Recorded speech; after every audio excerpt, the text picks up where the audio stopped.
आपल्या रोजच्या जेवणात एक अशी गोष्ट आहे जिच्याशिवाय जेवणाची कल्पनाच करणं शक्य नाही. पण गंमत म्हणजे 500 वर्षांपूर्वी ती भारतात होतीच नाही. चला तर मग आज जाणून घेऊया भारतीय स्वयंपाकघराचा आत्मा बनलेल्या मिरचीची ही अविश्वसनीय कहाणी. फक्त एक क्षण विचार करा की जगात मिरचीच नाहीये, काय होईल? मिरचीशिवाय आपला वडापाव, झणझणीत मिसळ किंवा ती तर्री पोह्यांवरची तर्री कसं लागेल सगळं? अगदीच बेचव, बरोबर ना?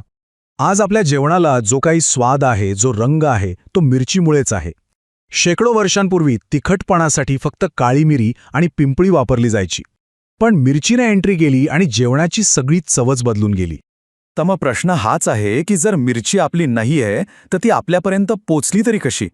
या प्रश्नाचं उत्तर शोधण्यासाठी आपल्याला भारतापासून हजारो किलोमीटर दूर एका वेगळ्याच खंडात जावं लागेल. हो, हे खरंय.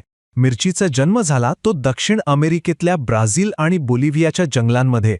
आज आपण ज्या मिरच्या खातो त्या तिथल्या जंगली प्रजातींपासून तयार झाल्या आहेत. पण मिरची तिखट का लागते? तर तिच्यात कॅप्सेसिन नावाचं एक केमिकल असतं. खरं तर वनस्पतींनी स्वतःला सस्तन प्राण्यांपासून वाचवण्यासाठी ही एक आयडिया शोधून काढली.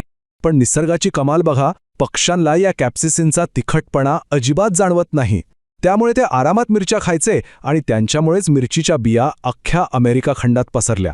काय मस्त पार्टनरशिप आहे ना? बरं, मग ही मिरची अमेरिकेतून थेट भारतापर्यंत पोहोचली तरी कशी? अरे, ही गोष्ट तर अजूनच रंजक आहे. याची सुरुवात झाली 1493 मध्ये. कोलंबस निघाला होता काळ्या मिरीच्या शोधात आणि चुकून अमेरिकेतून युरोपमध्ये घेऊन आला लाल मिरची. त्यानंतर वास्को द गामाने भारताचा सागरी मार्ग शोधला आणि पोर्तुगीज व्यापाऱ्यांनी 15व्या शतकात ही मिरची पहिल्यांदा गोव्याच्या किनाऱ्यावर आणली. तोपर्यंत भारतात तिखटपणाचा रोजा होती काळी मिरी. पण मिरची तिच्यापेक्षा स्वस्त होती, उगवायला सोपी होती आणि सगळ्यात महत्त्वाचं म्हणजे जास्त तिखट होती. त्यामुळे काही वर्षांतच तिने काळ्या मिरीची जागा घेतली आणि एक नवी तिखट क्रांती घडली. एक इंटरेस्टिंग गोष्ट अशीही सांगितली जाते की मराठा सैनिकांनी मुघलांविरुद्ध लढताना ऊर्जा आणि उत्साह टिकवून ठेवण्यासाठी मिरचीचा भरपूर वापर केला होता. आणि मग काय, एकदा भारतात आल्यावर मिरचीने मागे वळून पाहिलंच नाही. परदेशातून आलेली ही मिरची इथे इतकी रुजली की भारतानेच तिचं एक वेगळंच साम्राज्य उभं केलं. आणि अभिमानाची गोष्ट म्हणजे आज भारत मिरचीचा जगातील सगळ्यात मोठा उत्पादक, ग्राहक आणि निर्यातदार देश आहे. चला, आता भारतातल्या काही फेमस मिरच्यांना भेटूया. ही आहे काश्मीरी मिरची.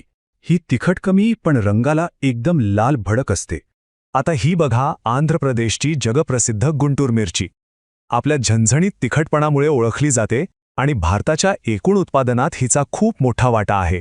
आणि आता ही आहे ईशान्य भारतातली भूत जोलोखिया म्हणजेच घोस्ट पेपर. एक काळ असा होता की ही जगातली सगळ्यात तिखट मिरची म्हणून ओळखली जायची. एक गोष्ट लक्षात ठेवा, या मिरचीला हाताळताना विशेष काळजी घ्यावी लागते, कारण तिची एक चिमूटभर पूडसुद्धा पदार्थाला प्रचंड तिखट बनवू शकते. पण ही मिरची फक्त जिभेला चटकाच देत नाही हा. तिच्यामध्ये अनेक औषधी गुणधर्मही लपलेले आहेत. आपल्याला वाटतं मिरची म्हणजे फक्त तिखटपणा, पण थांबा, तिचे आरोग्यासाठीचे फायदे ऐकून तुम्ही नक्कीच चकित व्हाल. आयुर्वेदानुसार मिरची शरीरात उष्णता निर्माण करते.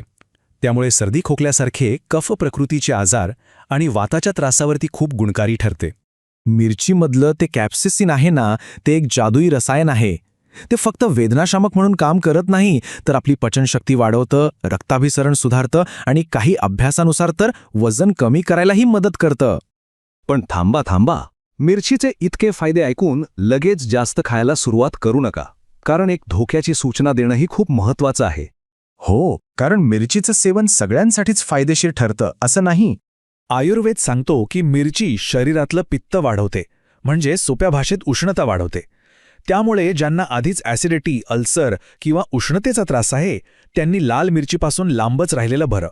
म्हणजे विचार करा, आज आपण मिरची आणि बटाट्याशिवाय समोस्याचा विचारही करू शकत नाही. पण काही शतकांपूर्वी हे दोन्ही पदार्थ भारतात नव्हतेच. या एका गोष्टीवरून लक्षात येतं की बाहेरून आलेल्या पदार्थांनी आपली खाण्यापिण्याची संस्कृती कशी पूर्णपणे बदलून टाकलीये. यावरून एक प्रश्न नक्कीच मनात येतो, आपण ज्यांना आपलं पारंपरिक जेवण समजतो त्यातील आणखी किती गोष्टींमागे अशीच एखादी अनोखी, परदेशी आणि आश्चर्यकारक कहाणी दडलेली असेल. विचार करण्यासारखी गोष्ट आहे नाही का?